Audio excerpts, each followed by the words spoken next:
కులహంకారానికి చిన్నారి బలి. నాగర్ కర్నూలు జిల్లాలో చిన్నారి మృతి వెనుక కుల వివక్ష. అగ్ర కులస్తుల దాడిలో మృతి చెందిన 2 నెలల పసికందు పాపను వెంట తీసుకొని దైవ దర్శనానికి వెళ్లిన భార్యాభర్తలు. ఆలయంలో అక్రమ వసూళ్లను ప్రశ్నించిన గణేష్ గదిలోకి తీసుకెళ్లి కులం పేరుతో దూషిస్తూ దాడి చేసిన రెడ్డి కులస్తులు. భర్తను కొట్టొద్దని అడ్డం వెళ్లిన అతని భార్య మౌనికను తోసేసిన నిందితులు. 2 నెలల చిన్నారిని కింద పడి తీవ్ర అస్వస్థత చికిత్స పొందుతూ మృతి. ఆ చిన్న పిల్లను కూడా కింద పడేసి తొక్కిరట. బాధితులపైనే పోలీసుల కేసు, మళ్ళీ వీళ్ళ మీదనే కేసు పెట్టిరట. విమర్శలు రావడంతో ఎట్టకేలకు 3 రిమాండ్. రాష్ట్ర వ్యాప్తంగా ఆందోళన. నిజంగా ఈ దరిద్రులు ఎవరైతే ఉన్నారో ఈ గుడిలా హిందూ మతం అంతరించిపోవడానికి కారణం కూడా ఇటువంటి దరిద్రుడు. గుళ్ళల్లా పైసలు పెడతారు, టికెట్. ఎందుకురా టికెట్? దేవుడు అడిగిండా?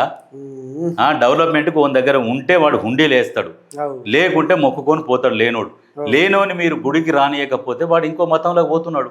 దరిద్రులారా, మీరే రెచ్చగొట్టేది, దారి చూపెట్టేది. దేనికి 100 రూపాయలు వసూలు చేస్తే వాడే దేవుని మొక్కుకుందామని వచ్చిండు. వచ్చిన దగ్గర పైసలు లేవు, మొక్కుకొని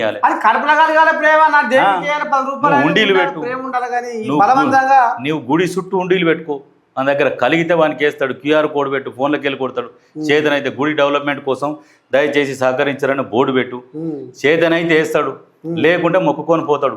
నువ్వు ఎవడివి గుడి దగ్గర నువ్వు నిలబడతందుకు దేవునికి అడ్డం? ఈ లంగా కొడుకుల వల్లనే ఇదంతా ఆగమైపోతున్నది సమాజంలో. ఎందుకంటే ఈ పంచాయతీలు, ఈ వివక్షలు ఇవన్నీ వస్తున్నాయి. ఇప్పుడు జనాలు ఏమన్నా అమ్మో మమ్మల్ని మేము తక్కువ కుల పొలం మమ్మల్ని రానియరు, మేము పోయినా వేస్టే అనేది బాగా కలిగి ఇప్పుడు అందరు రాష్ట్రం అంతా ఆగమాగం లొల్లు. వీళ్ళు చేసిన లంగ పనికి, కకృతికి ఈ కొడుకులు ఏం చేస్తారంటే 100 రూపాయలు పెడతారు, వసూలు చేసుకొని కథం జమ చేసుకొని పోతారు. ఈ ఎప్పుడెప్పుడైతే శివరాత్రికి ఒకసారి, ఈ వినాయకులు ఏమైనా పండుగలు వచ్చినప్పుడు అల్లా గుడికి టికెట్ పెడతారు. అట్లా ఏముంది ఉచితంగా పొలాన్ని పొడన పెట్టుకుంటారు పసివిల్ల.